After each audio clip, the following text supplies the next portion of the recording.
নমস্কার, সুপ্রভাত। Travel with চঞ্চলের পক্ষ থেকে আপনাদের সকলকে আরও একটি নতুন ব্লকে একবার স্বাগত জানাই। সকাল বেরিয়ে পড়েছি দেওঘরে উঠতে। চলুন যাওয়া যাক। ধরনের ব্লক দেখেছেন, এই ব্লকটি তার থেকে সম্পূর্ণ আলাদা হতে চলেছে। কারণটা জানেন কি? বেশ, তাহলে আমিই বলে দিচ্ছি। বাইকে করে দেওঘর যাওয়ার সমস্ত তথ্য, এই 6টি ব্লকের সম্পূর্ণ তথ্য আমি আপনাদের সামনে তুলে ধরবো। মুড়ি খাওয়ার জন্য দাঁড়িয়ে পড়লাম পাতাবাড়িতে। আর পাতাবাড়িটা হচ্ছে ঝাড়খণ্ডে। এখানকার মুড়ি ফেমাস। চলুন খাওয়া যাক। এত কিছু দিয়ে এক ঠোলা মুড়ির দাম হচ্ছে মাত্র 30 টাকা। কম না? অনেকটাই কম মনে হচ্ছে আমার কাছে। আমরা এখন দাঁড়িয়েছি ঝাড়খণ্ডে পাতাবাড়ি। ওখানে দাঁড়িয়ে মুড়ি, এখানকার মুড়ি সব থেকে ফেমাস। ঘুগনি, আরো ফেমাস। হ্যাঁ, ঘুগনিটা আরো ফেমাস। তো আমাকে নেবে না তুমি? হ্যাঁ, এই যে আমরা দুজন মিলে দেখুন আমাদের চলছে খুব সুন্দর। আরেকটা কথা বিশেষ করে বলি, আরেকটা আমাদের সঙ্গে আরেকটা লোক আসার কথা ছিল, তার নাম আকাশ। হ্যাঁ, আকাশকে দেখায়, আকাশ মুড়ি খাচ্ছি, এই মুড়ি খাচ্ছি আকাশ। আরেকটা কথা ছিল, ইঁদুর ইঁদুর ইঁদুর আইবে।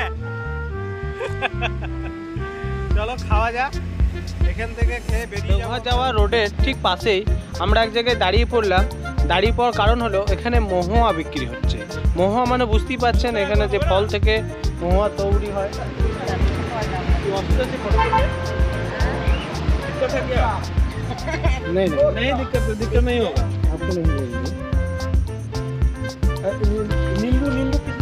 এগিয়ে যাওয়া যাক। আর বাসকিনাথ এই সামনে আমাদের এই রোডেই পড়বে বাসকিনাথ।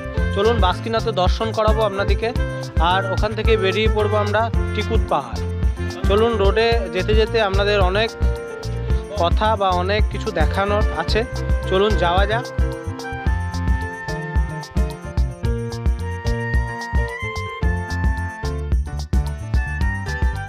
আমি যে নদীটার উপর দিয়ে পেরিয়ে যাচ্ছি, এই নদীটা হচ্ছে বীরভূমের ফেমাস একটা নদী। এর নাম হচ্ছে ময়ূরাক্ষী নদী। সকাল সকাল এইরকম প্রাকৃতিক সৌন্দর্য দেখতে কার না ভালো লাগে।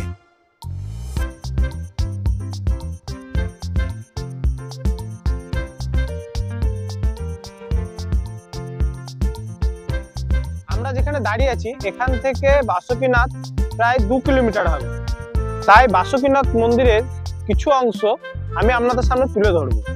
তাহলে চলুন দেরি না করে এগিয়ে। যে রাস্তা দিয়ে যাচ্ছি, এই রাস্তার দুই পাশে সবুজে ভরা।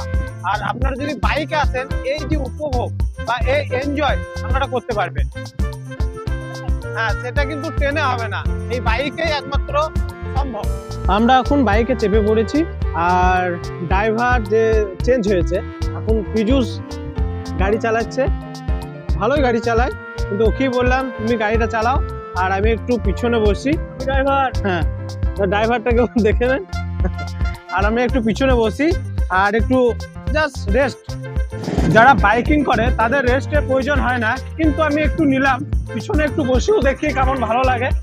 তার জন্য আমি পীযূষকে আমি গাড়ি চালাতে দিলাম। হ্যাঁ, দেখতে দেখতে বাসুকীনাথ পৌঁছে গেছি। আর এখান থেকে মন্দির 200 মিটার। আর তার আগে একটু খাওয়া দাওয়ার পর্বটা সেরে নেব। আমরা এখন খাচ্ছি। আর বুঝতে পারছেন পেঁয়াজের দাম বেশি বলে মূল্য দিয়েছে। আর আমাদের সবজি একটা কপি মিক্সড, মনে হচ্ছে আলু ভাজা, মূলো, চাটনি আর ডাল আর ভাত, ঠান্ডা ভাত। কারণ কি দেরি হয়ে গেছে, মানে ঠান্ডা ভাত দিয়েছে।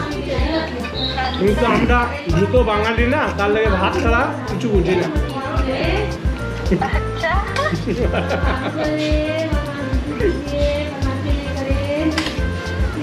কিছু শুধু বাইকে আসার থেকে শুরু করতে ভাত খাবো তাকে ভাতই খায়, রাতে পরোটা খাবো।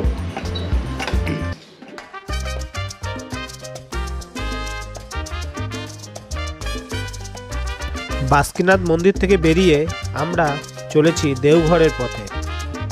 কেমন লাগলো আপনাদের এই ভিডিওটি? আর ভিডিওটি ভালো লেগে থাকলে অবশ্যই লাইক, কমেন্ট, শেয়ার করতে ভুলবেন না। আর আপনারা ভালো থাকবেন, সুস্থ থাকবেন। আর খুব তাড়াতাড়ি আসতে চলেছে নেক্সট এপিসোড বাসুকিনাথ মন্দির।